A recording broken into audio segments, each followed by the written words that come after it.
Well, we're gonna get into the breakdown here. Just talk you through the box score. Dante Moore is Oregon's starting quarterback as expected. He goes 18 for 23, 213 yards, and 3 touchdowns in this game. 75.3 quarterback rating. Looks pretty good considering that he hasn't started a game in a couple of years. Noah Whittington started at running back for the Ducks, goes 68 yards on 10 carries and a touchdown. Jordan Davison, the true freshman 5-star, gets 3 touchdowns, leads all scorers in this game with the Ducks. That's a huge story for this one. And then Malik Benson is the leading receiver for the Ducks, but it's 51 yards, 5 receptions, huge for the Florida State transfer. But you saw it spread around a ton today. What is this? 8 guys had at least 12 receiving yards. Just the theme of the day was depth. Yeah, absolutely. You got all 7 of the running backs got a carry today, all 7 of the scholarship running backs, and then 10 different guys catching passes from Dante Moore. I just like to see, like you said, just him spread the ball around the offense, kind of not focus in on lock in on his, not really that his team has a number one receiver necessarily, but not lock in on targets or anything, and take this easy stuff. He looked comfortable back there. I just felt like that was the biggest thing. The offensive line obviously looked really good today. We'll have to see where those PFF grades what those end up looking like. But I felt overall everyone looked really comfortable. Even when you had Manuel Pregnon go down with an injury, Dave Iuli is able to flip from right guard to left guard. Kawika Rogers comes in. Matthew Bedford came in for a couple of series. Everybody looked comfortable out there, and I think that's exactly what a team like Oregon should look like when they're playing a team like Montana State. They should look comfortable. Dante, he took what the defense gave him. He was hitting his checkdowns. One of the things that Dan talked about in the postgame was just that the play where it was a 3rd and 10, 3rd and goal from about the 10-yard line. Dante rolls out right, scrambles for 5. They kicked the field goal to go up. I think it was 17-0 at that point.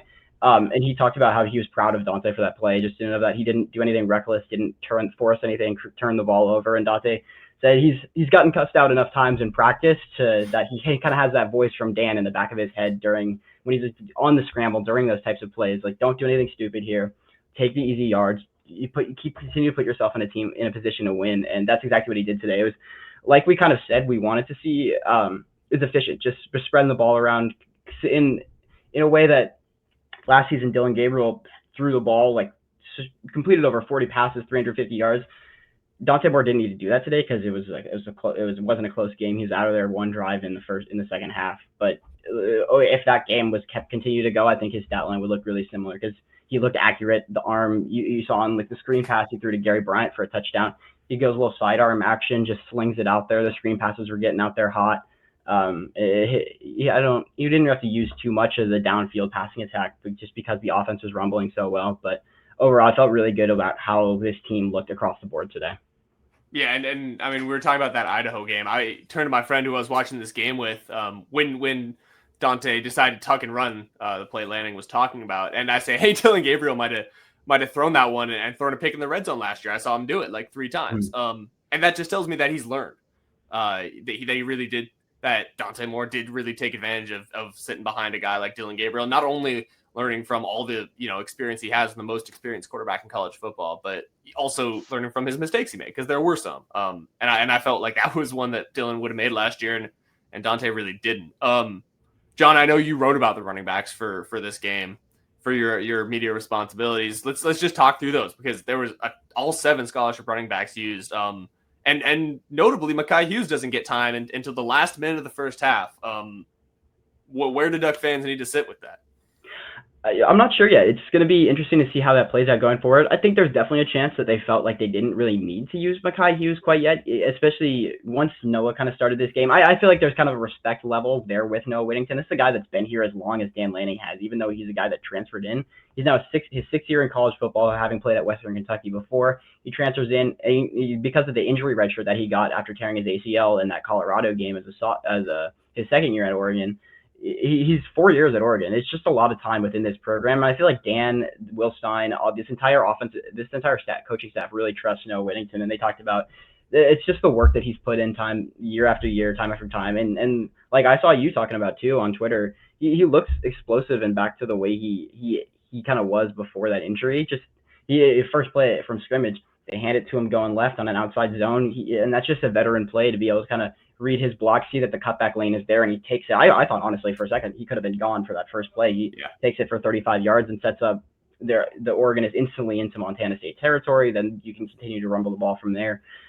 Well, we're gonna have to see how this shakes out with Mekhi Hughes. We only saw him get the ball we saw him touch the ball twice, caught one pass for 4 yards, ran the ball once for 2 yards. I don't know. I don't know yet with him at this point. It could just be a degree of. I mean, we didn't really get answers from Dan Lanning on that in the press conference. We're going to hopefully hear more about it this week if some people can kind of get those in. When you ask those kind of questions to Dan Lanning, he's not going to answer those things. He'll even say it straight up. I'm not going to answer that question. But we're going to see where things shake out with Mekhi Hughes. I thought it was interesting, though, just that there were other guys getting on the field. Jordan Davison was on the field before Mekhi Hughes as a true freshman. Jay Harris was out there before Mekhi Hughes. We're going to have to see where this shakes out. I don't want to say it could be like a situation where a guy like Cam Alexander, they brought him in as a transfer from mid-school in UTSA, a little bit smaller, and a lot of people thought that he could be a starter at outside corner last year, and then that really just never came to fruition, never really kind of beat those other guys out and find that playing time. I don't think that's where Mekhi Hughes is. I mean, he's 1,400 yards, 15 touchdowns last year, one of the best running backs in the country. I think that guy is still there, but we're going to have to see where this shakes out, I think, going forward. Yeah, and we'll get back to Jordan Davison because that's the star performance this game. But talking about corners and talking about this secondary, a shout out to you for nailing the Ife Obafegdu pick because he comes in this game, first defensive drive for the Ducks, and just makes two outstanding defensive plays. He was one of the starting corners, which we maybe expected. There was definitely a question mark there. Finney starts the other one. Jaden Kennedy, I think, was the starting star there, and then Flowers and Thieneman there. Dalen Austin did rotate in a ton at nickel. Where do you see the secondary? We know there were a lot of questions there. Obviously Montana State didn't get there that much. There wasn't a lot of downfield shots from the Bobcats that really forced guys like Thieneman to make plays really in the deep half of the field. But it still looked good. Yeah, I think one of the biggest notables is the fact that Theron Johnson wasn't out there. He was a guy that a lot of people expected. It started 23 games the last 2 seasons at Northwestern, playing Big Ten football, and has been a good cornerback. Was a good cornerback there.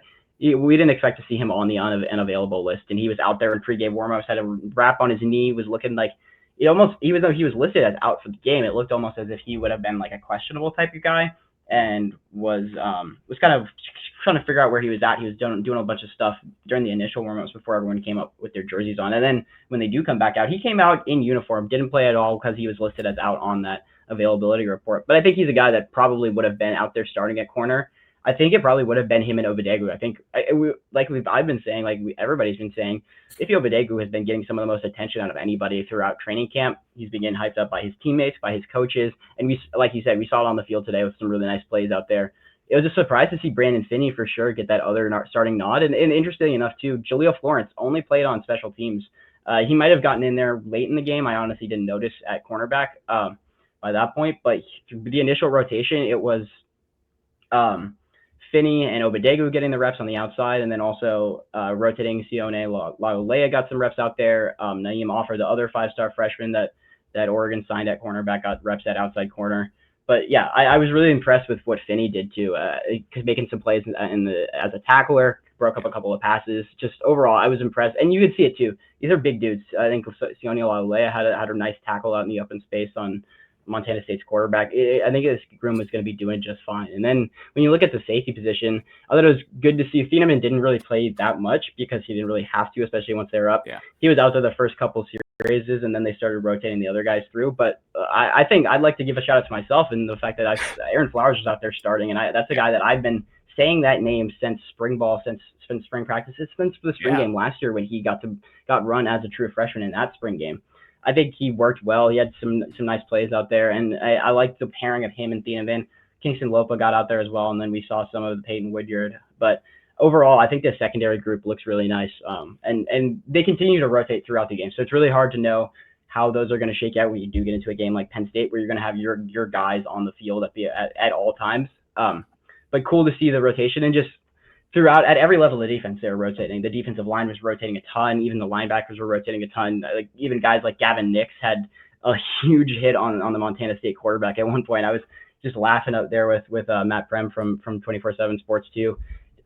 He just completely launched himself at the quarterback. He was he was both feet off the ground, just in the air, hit their quarterback right after a pass. I thought that was pretty exciting to see for the freshmen. So lots of rotation, and good to be able to get 12 true freshmen playing today after you only had one play last year's opener in Raju Saliapaga.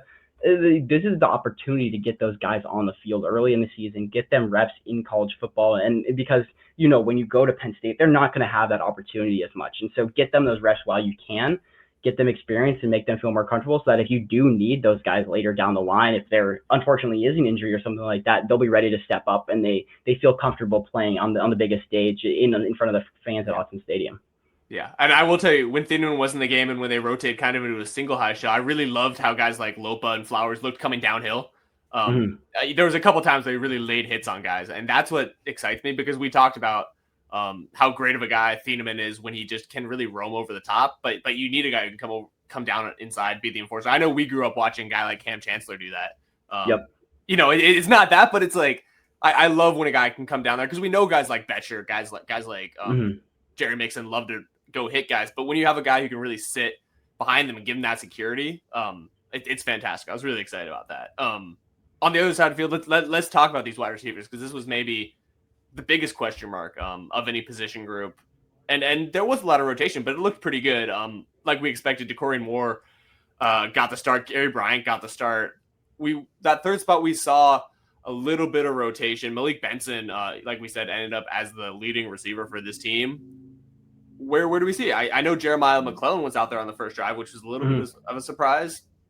But they didn't have to do too much, like we said. There weren't a ton of deep shots in this game. Dante Moore didn't have to flash the arm too much, but it was great to see these guys kind of turn stuff. They made their own plays. Yeah, like everyone was talking about in the offseason, Coach Stein especially, they started out in 12 personnel. They started out there with Jamari Johnson and Kenyon Sadiq out there at tight end, and then they utilized a lot of 12, utilized pretty good amount of 21, working especially with the depth that they currently seem to have at running back. De'Ara Hill had a huge run where he came on a jet sweep from almost a receiver position, kind of stopped in the backfield and swept around the outside. I think we're going to see a lot more of that, but those were the two guys I expected to be out there at receiver when you are in those kind of sets. I think DeCorian Moore, his talent, you saw it the first time he touched the ball, that he takes it 17 yards and a little reverse. Just the wiggle he has, the way he can move out there in space. Made a guy miss later, and then huge hurdle. Dan Lanning said the only thing he's thinking about when he sees those guys go up like that is ball security. So they were gonna watch the film, and he's gonna see where that football was at when DeCorian Moore was trying to jump over that Montana State defender. But good stuff from those guys all around in the receiver room. I think if I had to say from right now, I think it's definitely going to be those two guys out there. And I think Malik Benson could emerge as that number 3 receiver, as that Z. Jeremiah McClellan was the first guy off the bench in the receiver room. But we saw, obviously, Benson, what he was able to do, caught a touchdown, and seemed like he had a really nice connection with Dante Moore. And that was something he talked about in the offseason, too. Just how quickly they kind of been able to lock in together and kind of find that connection. Really nice catch on a post route over the middle to cap off that kind of 1-minute drill drive that they had at the end of the half. So I think you saw, and they saw flashes too from even guys like Tyler Casper catching that deep ball from Austin Novosad. If that's maybe Dante Moore's arm out there, that could have been a touchdown. I think it seemed like it was a little bit underthrown from Novosad, but still doing a good job, Casper, getting open and making a big play, for creating a 40-yard explosive gain. So a lot of exciting things to see from the receiver room, and we're going to see how this shakes out. I was surprised by how little we saw of Justice Lowe, considering how much of an impact guy he was last year. But I wouldn't be surprised if, as things shake out throughout the season, the 3 main guys do end up being Moore and Moore and Benson on the outside with Gary Bryant, just because of the trust you have in Gary Bryant as a really, really veteran, experienced guy out there in the slot. And then you could use Justice Lowe because he did play slot last year. He did play the Z last year, and you can kind of move around as that 4th receiver.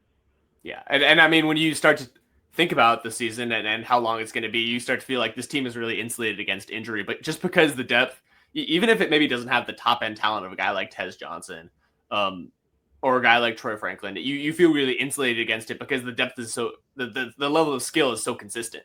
You feel like, yes, maybe there's a guy that pops one game, but there are tons of guys who can reach that level, and that's huge. But we're going to talk about the let's say highest rated, most well thought of receiver in this room. It's Kenyon Sadiq, who there was a corner on Montana State who tried to tackle him, and it went about as well as it would have if I tried to tackle Kenyon Sadiq. He shook him off and walked it in. Where does Kenyon Sadiq fit in this offense? Because it's obviously not just as a pass catching tight end. He is a fantastic blocker. There were plays here where I just sat and watched him block from inline. and I would just watch him push guys his size off the line. He is obviously a great pass catching option. He'll take fly sweeps. Where does Kenyon Sadiq fit in this? Is Kenyon Sadiq the Oregon offense? Yeah, I think he's just a huge part of this offense in general. I think it was just the ability he has to be a kind of a chess piece, move him all over the place.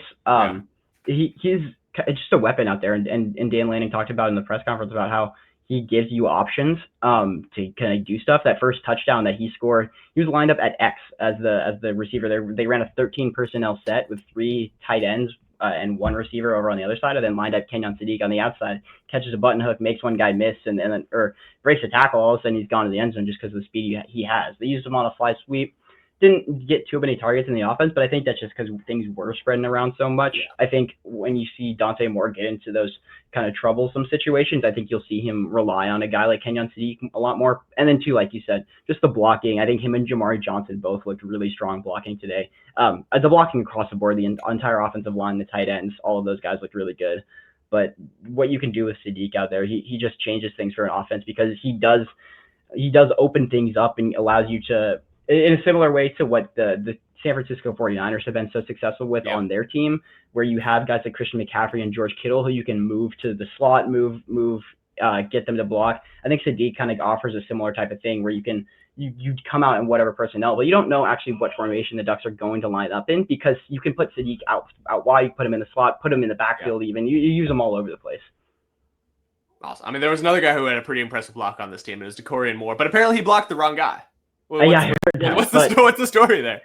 I don't know. Apparently he missed the assignment. I got to rewatch that play to see actually who he was supposed to be blocking on it. But the first time I saw the replay, he completely he gets his guy at like the 5-10 yard line and he puts him down in the end zone, like 5 yards in the end zone. And while he was blocking that guy, he intercepted another guy. So he basically blocked 2 guys on the play. Gary Bryant was very excited about that play in the press conference. Just see that from a freshman. Those are the kind of plays that you not only is he explosive at all those things that you want to see from a guy like DeCorian Moore, but that's why he's on the field as a true freshman. Yeah. Those are the things that separate really the different levels of players is because he's putting the effort out there to block. And I noticed on a couple of the I went back and watched some of the highlights from the running backs as I was writing my thing, and a couple of them, it's a good block from on the outside from DeCorian Moore. Just he's playing real solid fundamental football, and he's a guy that's a little bit bigger, I think, than people give him credit for. He's not like, that 160, 100. I can't remember exactly what he's listed at, but he's not that like 160, 170 He's not Jeremiah small Smith. Receiver. He is. Yeah, he's not like built like a Devontae Smith kind of guy. He's more in that Jamar Chase kind of mold where he's a little bit shorter, but he's built well, and he can take a hit, and obviously we saw him absorb a hit when he got crunched after hurdling that guy. So. And really, a lot of this is a shout out to Ross Douglas, who comes in. Yes, absolutely. This spring from Syracuse, and is able to figure out this receiver room really quickly. Just a ton of credit to him. They gave him a couple cuts on the sideline, but just the ability he had to really, with Stein, with Lanning, with everybody who understands this room, get a room out there that really looks strong, and is able to give Dante Moore consistent options that keep him calm in the pocket. And so let's talk a little bit about Dante Moore, because what I wrote in our rundown is that Dante Moore is going to be just fine. And a big part of that was the offensive line and the receivers being open. But there was a play.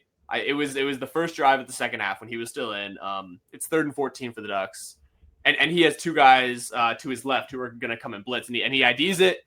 He adjusts the protection, and then he hits a guy over the middle for a huge game. That play was just, exactly like you said, that's a veteran quarterback right there. Yep. Like, not even for a guy it's a veteran quarterback who started move. 5 games at UCLA. Exactly, and he talked about he was 17 when he stepped on campus at UCLA. He was a really young guy. He kind of got thrown into the fire a little bit too early, and he took his time to kind of sit in and learn and kind of understand things better. And I know you have more to say about that play, but just checks Jay Harris onto a little Texas route. My favorite route on the college football games for the running backs. You just send him on that little angle out of the backfield, and Jay Harris makes one guy miss, and all of a sudden it's 50 yards on the catch and run to really turn things around. After you had a 3rd and 4, he gets backed up by a holding penalty, and then you feel like, oh, is this finally when the offense is going to stall out a little bit? We're going to see a punt. Nope. 3rd and 14, a big gain, and all of a sudden you're in the red zone for another touchdown a couple plays later. Yep. And honestly, that's what excites me more than flashing a nice 30-yard Mhm. pass. Which you didn't have to do too much in this game because the Ducks, number one, had such a strong run game that you're able to get into second and manageable really consistently. And you don't need they can take shots. They didn't really have to. What Will Stein always says when we ask him is he just wants to get the ball in the hands of playmakers. And that's really what this looked like. The game plan wasn't too complicated like we expected, like they said. And so it was really simple for Dante Moore to be able to just execute. But I do like to see him problem solve. That's going to be something he has to do. And to be able to do that in a game where you don't have to feel too much pressure. It's not like last year's Idaho game where Dylan Gabriel comes in here and really does feel like he has to force some passes because the Ducks need to build a lead. He could problem solve, and that play was amazing. He didn't need to do it when the Ducks absolutely need to score. That's going to be the next step. It doesn't concern me at this point. We did see three other quarterbacks in this game: Austin Novosad, Brock Thomas, Luke Moga. I'm here for the Luke Moga speed. Yes, he took off, and everyone in the press box was like, "Ooh, he is still fast, just like he was in high school, and a few times we have seen him."